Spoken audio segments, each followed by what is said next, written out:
Hi, hello, வணக்கம். கோதுமையை வச்சு ஒரு ஸ்வீட் செய்ய போகிறோம். அது எப்படி செய்யலான்னு பார்க்கலாம் வாங்க. இந்த மாதிரி செஞ்சு கொடுத்து பாருங்கள். உங்கள் வீட்டு குட்டீஸ்லேருந்து பெரியவங்க வரைக்கும் நல்லா விரும்பி சாப்பிடுவாங்க. ஹெல்த்தியானது கூட. அதுக்கு ஒரு மிக்சர் ஜாரில் நான் ஒரு 3/4 கிலோ கோதுமை எடுத்திருக்கேன். மிக்சர் ஜாரில் சேர்த்து 90% இந்த மாதிரி அரைச்சி எடுத்துக்கோங்க. இந்த அரைச்சி எடுத்ததை ஒரு பாத்திரத்தில் மாற்றிக்கலாம். இந்த பாத்திரத்தில் மாற்றிட்டு அது 5 to 10 மினிட்ஸ் ஊறணும். ஊறினதுக்கப்புறம் தான் நம்ம மறுபடியும் கிரைண்டரில் போட்டு அரைக்க போகிறோம். 5 to 10 மினிட்ஸ் ஊறினா போதும். இந்த மாதிரி தண்ணி ஊற்றி கலந்து விட்டு ஊற வச்சுருங்க. தண்ணி மூழ்கணுங்கிறது இல்லை, அது நனையிற அளவுக்கு ஊற்றினா போதும். அதுக்கப்புறம் அதுக்கு தேவையான ஸ்வீட் ரெடி பண்ணிக்கலாம். நான் 3/4 கிலோ கோதுமைக்கு 5 கருப்பட்டி எடுத்திருக்கேன். இந்த கருப்பட்டியில் மருந்து எதுவும் சேர்த்தாதது. இந்த 5 கருப்பட்டியும் நம்ம அப்படியே சேர்த்துக்கிட்டோம் அப்படின்னா அரைப்படாது, சீக்கிரமாக அரைப்பட்டு வராது. அதனால் இந்த மாதிரி சீவி எடுத்துக்கிறோம். ஒவ்வொன்றா சீவி எடுத்துக்கிறோம். சீவும் போது பார்த்திங்கன்னா நல்லா சீக்கிரமாக அரைப்பட்டு வந்துடும். கோதுமையும் கருப்பட்டியும் நல்லா அரைப்பட்டு வந்துடும். இந்த சீவினதுக்கப்புறம் பார்த்திங்கன்னா இதை நம்ம கிரைண்டரில் சேர்த்திக்க போகிறோம். இது சீவி முடித்ததுமே நம்ம அந்த கோதுமை ஊற வச்சோம் இல்லையா, அது ஊறிடுச்சு. அதை ஊறினதை நம்ம கிரைண்டரில் சேர்த்து அரைக்க போகிறோம். கொஞ்சம் கொஞ்சமாக சேர்த்து அரைச்சிக்கலாம்.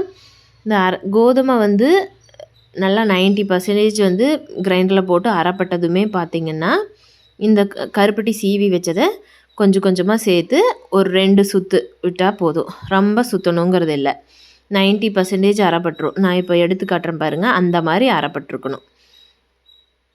அரைப்பட்டதுமே நீங்கள் கருப்பட்டியை சேர்த்திக்கலாம். அதுக்கு முன்னாடி சேர்த்துனிங்கன்னா அரைப்பட்டு வராது, கோதுமை அரைப்பட்டு வராது. இந்த மாதிரி அரைப்பட்டதுமே கருப்பட்டி சேர்த்து நம்ம கையில் எடுத்து பார்த்தோம்னா ரெண்டும் சேர்ந்து இந்த மாதிரி ஜவ்வு மாதிரி வரும். அப்போ தான் கரெக்டான பதம். நம்ம ஸ்வீட் செய்கிறதுக்கு அதுதான் கரெக்டான பதம்.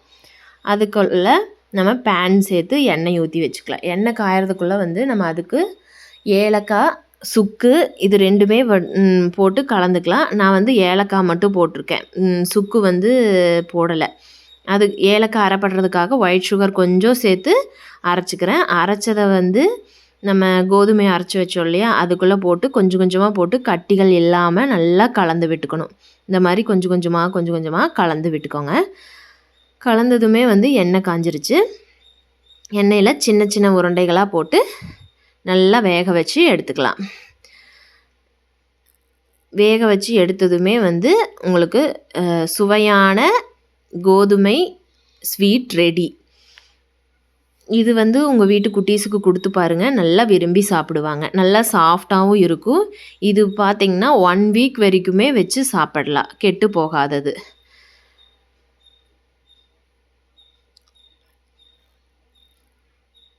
செஞ்சு பாருங்கள். பிடிச்சிருந்தா லைக் பண்ணுங்கள், ஷேர் பண்ணுங்கள், கமெண்ட் பண்ணுங்கள். தேங்க்யூ.